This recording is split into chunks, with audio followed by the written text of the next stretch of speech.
ಪುರುಷರೇ ಹಾಸಿಗೆಯಲ್ಲಿ ಹುಷಾರ್. ಆಚಾರ್ಯ ಚಾಣಕ್ಯ ತನ್ನ ಅರ್ಥಶಾಸ್ತ್ರದಲ್ಲಿ ಹೇಳಿರದ ವಿಷಯಗಳೇ ಇಲ್ಲ ಎನ್ನಬಹುದು.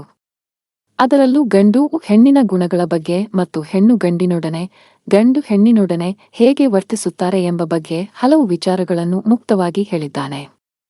ಇಂದು ಅವುಗಳಲ್ಲಿ ಹಲವು ವಿಚಾರಗಳು ಪ್ರಸ್ತುತವಲ್ಲ ಎಂದು ಭಾವಿಸಬಹುದಾಗದ್ದರೂ ಮತ್ತಷ್ಟು ವಿಷಯಗಳು ಈಗಲೂ ಪ್ರಸ್ತುತವಾಗಿಯೇ ಇವೆ. ಮಹಿಳೆಯರು ಪುರುಷರಿಗಿಂತ ದುರ್ಬಲರು ಎಂಬುದು ಸಾಮಾನ್ಯ ನಂಬಿಕೆ. ಆದರೆ ಇದು ನಿಜವಲ್ಲ. ಪುರುಷರಿಗಿಂತ ಮಹಿಳೆಯರು ಕೆಲವೊಂದು ವಿಚಾರಗಳಲ್ಲಿ ಅತ್ಯಂತ ಬಲಿಷ್ಠರಾಗಿರುತ್ತಾರೆ ಮತ್ತು ಸಮರ್ಥರಾಗಿರುತ್ತಾರೆ. ಪುರುಷರಿಗೆ ಮಹಿಳೆಯರನ್ನು ಈ 5 ವಿಚಾರಗಳಲ್ಲಿ ಸೋಲಿಸಲು ಸಾಧ್ಯವೇ ಇಲ್ಲ ಎನ್ನುತ್ತಾರೆ ಚಾಣಕ್ಯ.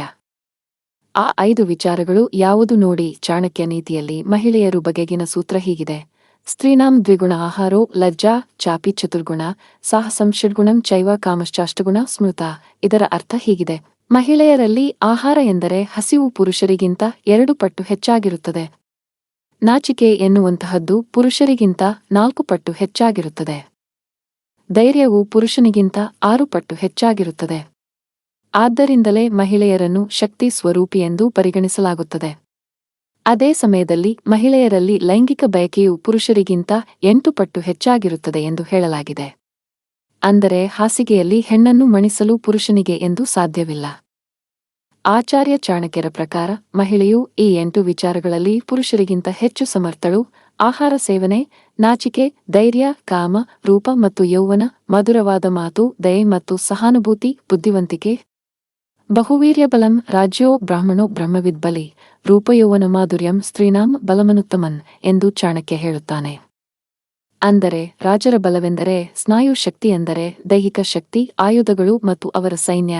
ಬ್ರಾಹ್ಮಣನ ಶಕ್ತಿ ಎಂದರೆ ಜ್ಞಾನ ಮತ್ತು ಬ್ರಹ್ಮವಿದ್ಯೆ. ಆದರೆ ಸ್ತ್ರೀಯರ ಶಕ್ತಿಯೆಂದರೆ ಮಧುರವಾದ ಮಾತು, ರೂಪ, ನಮ್ರತೆ ಮತ್ತು ಯೌವನ. ಅರ್ಥಶಾಸ್ತ್ರದ ಅಧ್ಯಾಯ 14ರಲ್ಲಿ ಶ್ಲೋಕ ನಂ 11 ಚಾಣಕ್ಯ ಬರೆಯುತ್ತಾನೆ: ನಾವು ಯಾವಾಗಲೂ ಬೆಂಕಿ, ನೀರು, ಮಹಿಳೆಯರು, ಮೂರ್ಖ ಜನರು, ಸರ್ಪಗಳು ಮತ್ತು ರಾಜಮನೆತನದ ಸದಸ್ಯರೊಂದಿಗೆ ಜಾಗರೂಕತೆಯಿಂದ ವ್ಯವಹರಿಸಬೇಕು, ಏಕೆಂದರೆ ಅವರು ಸಂದರ್ಭ ಬಂದಾಗ ತಕ್ಷಣವೇ ನಮ್ಮ ಸಾವಿಗೆ ಕಾರಣವಾಗಬಹುದು. ಅಂದರೆ ಹೆಣ್ಣನ್ನು ಕಡೆಗಣಿಸಿ ವ್ಯವಹರಿಸಬಾರದು. ಯಾವಾಗಲೂ ಆಕೆಯೊಂದಿಗೆ ಜಾಗರೂಕತೆಯಿಂದ, ಪ್ರೇಮದಿಂದ ನಡೆದುಕೊಳ್ಳಬೇಕು ಎಂದು ಅರ್ಥ ಮಾಡಿಕೊಳ್ಳಬಹುದು. ಚಾಣಕ್ಯ ಹೇಳುವ ಇನ್ನೊಂದು ಮಾತು: ತಮ್ಮ ಹೆಂಡತಿ ಅಥವಾ ಗೆಳತಿಯನ್ನು ಯಾವಾಗಲೂ ಗೌರವದಿಂದ ಕಾಣುವ ವ್ಯಕ್ತಿಯ ಸಂಬಂಧವು ತುಂಬಾ ಗಟ್ಟಿಯಾಗಿರುತ್ತದೆ. ಅಂತಹ ವ್ಯಕ್ತಿಯು ಸ್ವತಃ ಗೌರವವನ್ನು ಪಡೆಯುತ್ತಾನೆ ಮತ್ತು ಅವನ ಲೈಂಗಿಕ ಜೀವನವು ಯಾವಾಗಲೂ ಸಂತೋಷದಿಂದ ಕೂಡಿರುತ್ತದೆ.